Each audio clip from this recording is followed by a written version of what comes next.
설득이 되세요? 저는 말을 너무 많이 해서 제가 또 말해요?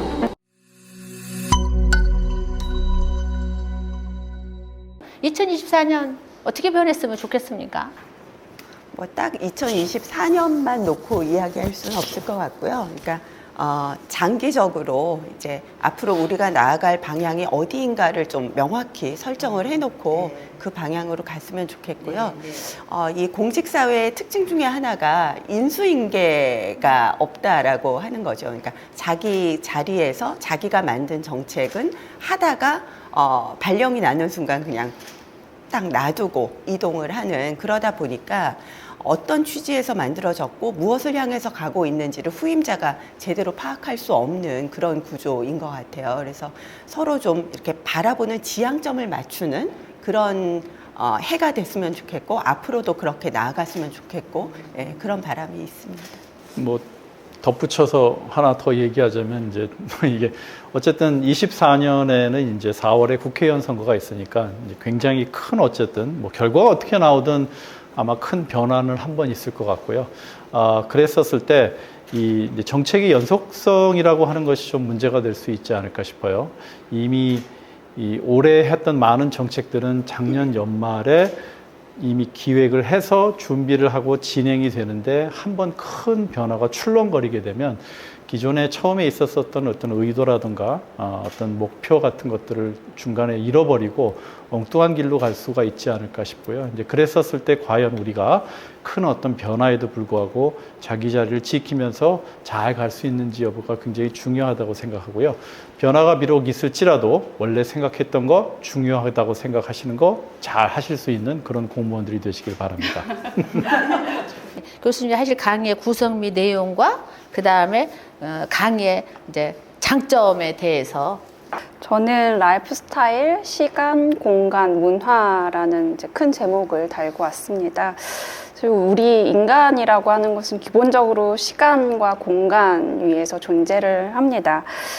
때문에 라이프 스타일이라고 하는 것도 결국에는 시간과 공간 차원에서 좀 살펴볼 필요가 있고, 그 위에서 어떠한 인간들의 활동이 일어나느냐에 좀 주목할 필요가 있다고 생각했습니다. 그래서 첫 번째 강의에서는 주로 이제 라이프 스타일이 무엇인가, 아까도 조금 개념이 어렵다고 하셨는데 좀 쉽게 라이프 스타일이 무엇이고 어떠한 요소들로 구성되고 있느냐, 그리고 그것들이 도시 정책과 어떻게 연결될 수 있느냐라는 부분들을 좀 말씀드리고자 하고요. 두 번째 강의에서는 좀 시간의 차원에서 라이프 스타일을 이해해 보고자 합니다. 현대인의 일상에서 시간이 차지하는 어떤 압박감 같은 것도 한번 살펴보고, 한국인의 24시간을 좀 해부해 보고자 합니다. 그리고 세 번째 강의에서는 좀 공간 차원에서 좀 라이프 스타일을 이해해 보고자 합니다. 라이프 스타일과 공간, 그리고 삶의 질이 어떤 관계에 있는지 좀 살펴보고, 최근에 라이프 스타일 도시라고 하는 포틀랜드가 대표적인 사례인데요. 라이프 스타일 도시라는 개념들이 부상하고 있습니다. 그래서 해외의 라이프 스타일 도시 사례들을 좀 살펴봄으로써 어떠한 계획 요소들, 어떠한 정책들로 시민들의 라이프 스타일을 반영하고 혹은 또 더 좋은 라이프 스타일을 창출해 나가는지, 그런 사례들을 좀 살펴보고자 합니다. 그리고 마지막으로는 이제 시간과 공간 위에 일어나는 활동, 특히 이제 문화 소비 활동들에서 좀 살펴보고자 합니다. 그래서 시민들의 어떤 문화 트렌드, 여가 트렌드, 소비 트렌드를 좀 살펴보고자 하고요. 제 강의는 결국 이제 라이프 스타일이라는 어떤 도구를 가지고 나, 그리고 우리, 그리고 이웃, 그리고 그 공간적 베이스에 대해서 한번 쭉 살펴보는 그런 시간이 되지 않을까 싶습니다. 네. 예, 제 강의 주제는 이제 뭐 가족 관계와 삶의 질이라고 한번 해봤는데요. 이게 우리가 살면서 뭐 행복하게 살면 좋죠. 근데 이제 특히 이제 직장 생활을 하시는 분들이 직장에서 잘 하게 되면 참 좋은 일이지만, 아무리 그래도 뭐 부부끼리 사이가 안 좋다거나 자식이 내 말 안 들으면 그저 답답하고 짜증나고, 무엇보다도 이렇게 짜증나는 건 어디 가서 참 얘기도 못하고 삶의 질에서 굉장히 중요한 부분이 아닌가 싶어요.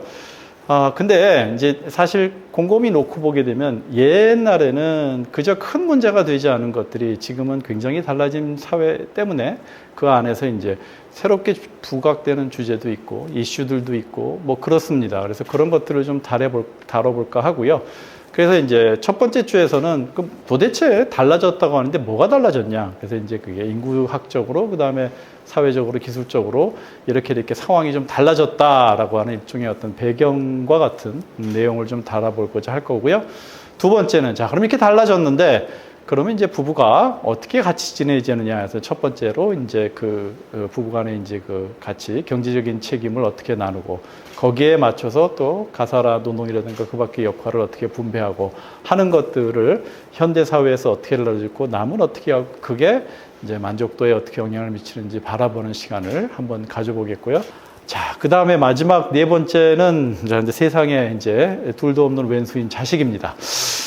이제 자식하고 부모 관계가 뭐 옛날에도 다 쉽지는 않았겠지만 최근엔 참 이게 특히나 이제 뭐 세대의 차이니 해서 부모가 자식을 이해하기 어려운 여러 가지 상황이 벌어지기도 하는데요. 왜 그렇게 벌어졌었고, 그러면은 좀 서로 어떻게 생각이 다르고, 그걸 어떻게 하면 좁혀보고 볼 수 있고, 그런 걸 통해서 어떻게 부모 자식이 조금 그래도 같이 지낼 수 있는지, 그런 걸 한번 얘기해 보는 시간을 가져보고자 합니다. 그러니까 제 수업에서는 그냥 아주 일상적인 그냥 관계입니다, 여러분. 뭐 집에서 같이 지내는 그런 분들끼리 어떻게 하면 좀 잘 지내볼까, 그런 것들을 한번 고민해 보는 시간을 가져보려고 합니다. 예. 저는 이제 노년 쪽인데요. 노년의 삶의 질에 관한 얘기를 좀 하려고 합니다. 일단 뭐 인구 고령화는 모두 다 알고 계신 변화일 텐데, 정작 그 인구 고령화가 뭐냐라고 물어보면 잘들 모르거든요. 그러니까 정확한 개념 이해도 안 돼 있는 경우가 많고, 특히나 이 인구 고령화라는 것이 나의 삶을 어떻게 바꿀 것인가에 대해서는 잘들 모르고 계신 것 같아요. 그래서 그런 부분들을 조금 속속들이 살펴보는 거를 이제 첫 강의로 준비를 했고요. 그래서 그 안에서 그 인구 고령화라고 하는 인구 현상이 우리의 삶을 어떻게 바꾸고 있는가 하는 내용을 다룰 거고요. 두 번째는 이제 노인이 되면서 겪는 변화가 크게는 두 개입니다. 하나는 내 내부적으로 일어나는 어떤 노화의 과정. 그다음에 또 하나는 나를 둘러싼 환경이 변해가는, 우리가 이제 사회 변화를 다 경험을 하지만 노인이 돼서도 이 변화된 사회에 계속 적응을 해나가야 하는 과제가 있거든요. 그래서 이제 두 번째 강의에서는 이 내 내부적으로 일어나는 노화, 특히 이제 신체적인 노화나 심리적인 노화에 따라서 라이프 스타일이 어떻게 바뀌는가 하는 부분을 얘기할 거고요. 그다음에 세 번째는 이제 퇴직이라고 하는 큰 사건, 그리고 퇴직을 통해서 나타나는 어떤 역할의 변화, 그리고 그 안에서 관계들의 변화, 뭐 지금 이제 가족에 대해서는 이윤석 교수님이 말씀을 하시겠지만, 저는 이제 노년기에 한정을 해서 부부관계나 자녀관계 같은 가족관계, 또 친구관계, 이런 것들이 어떻게 변하고 그것이 나의 삶을 어떻게 바꾸는가 하는 얘기를 좀 하려고 하고요. 네 번째 마지막 꼭지는 결론에 해당하는 장인데요. 그렇다면 이런 인구 고령화와 자신의 노화와 어떤 사회적인 관계 변화 속에서 우리가 어떻게 행복하게 노년의 삶을 만들어 갈 수 있고, 또 그 정책 대상으로서의 노인들의 삶을 행복하게 만들어 줄 수 있을 것인지, 거기에 대한 얘기를 하면서 조금 이제 팁으로 드릴 수 있는 정책적인 제언들도 방향을 좀 담아서 제공을 하려고 합니다. 저는 청년을 담당을 했습니다. 첫 번째 주에서는 좀 관점의 문제를 좀 다루려고 해요.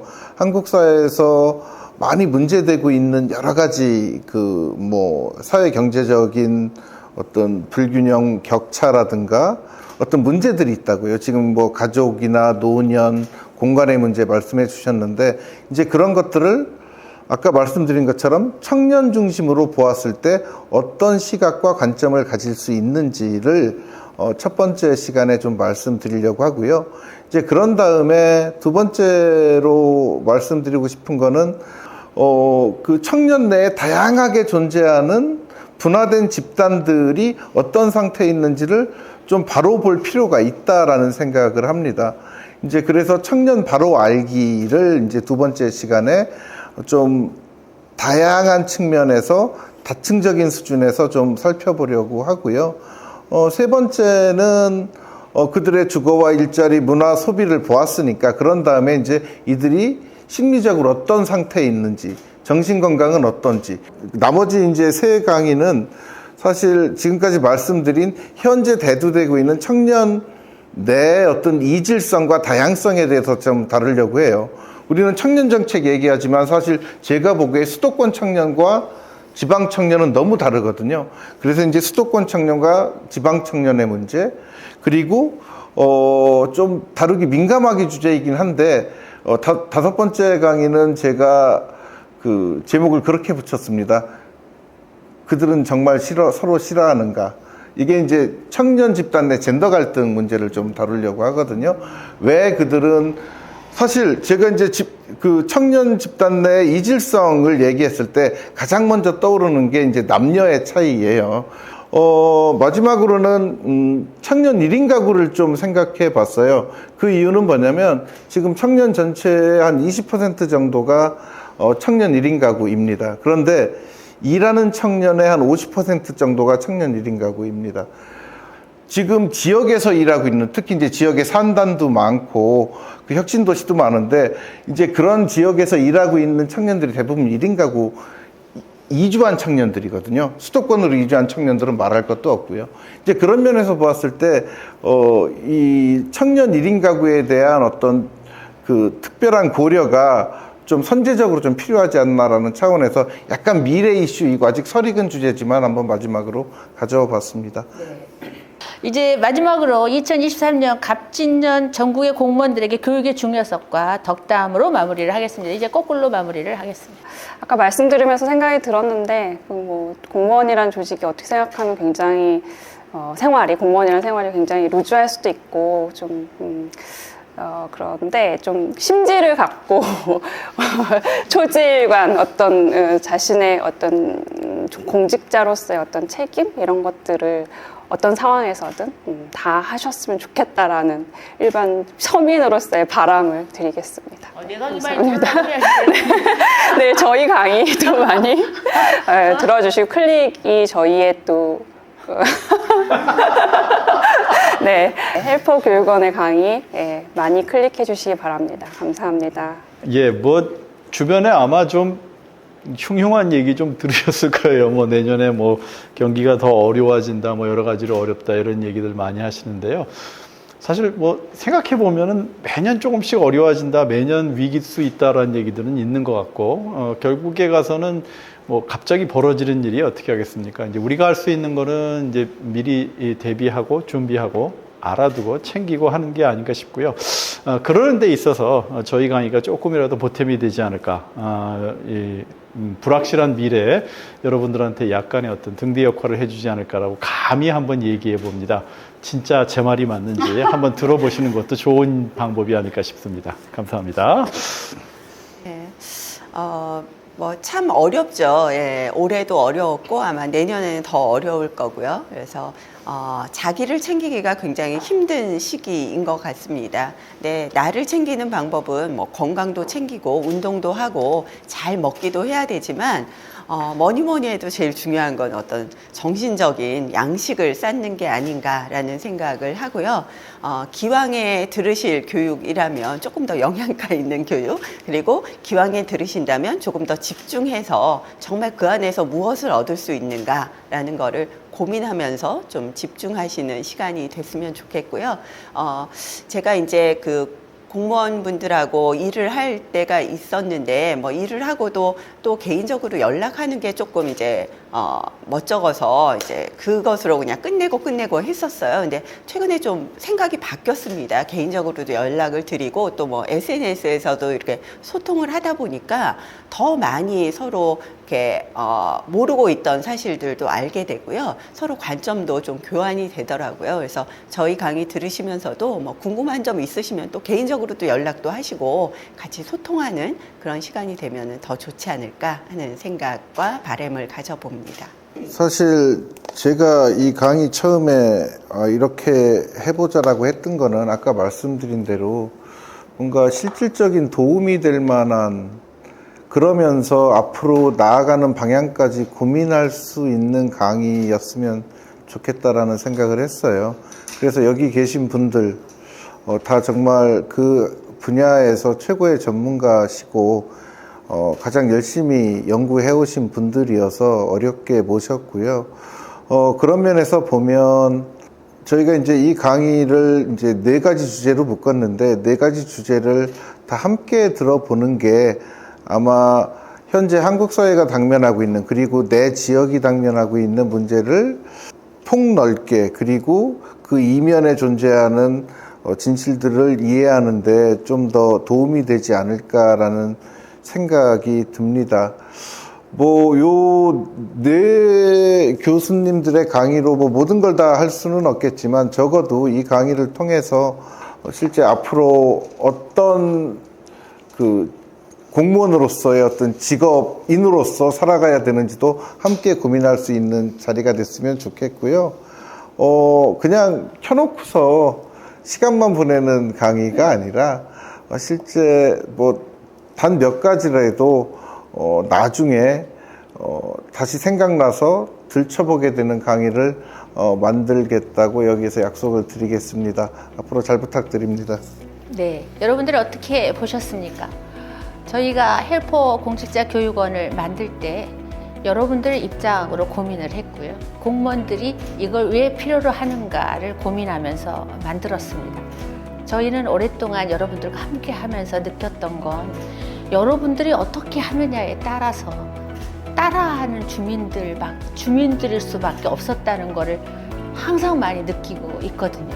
저는 대한민국 공직자들이 주민의 삶도 바꾼다라고 생각을 하는데, 그의 중심은 싱가포르처럼 교육에서 만들어진다라고 생각하고 있습니다.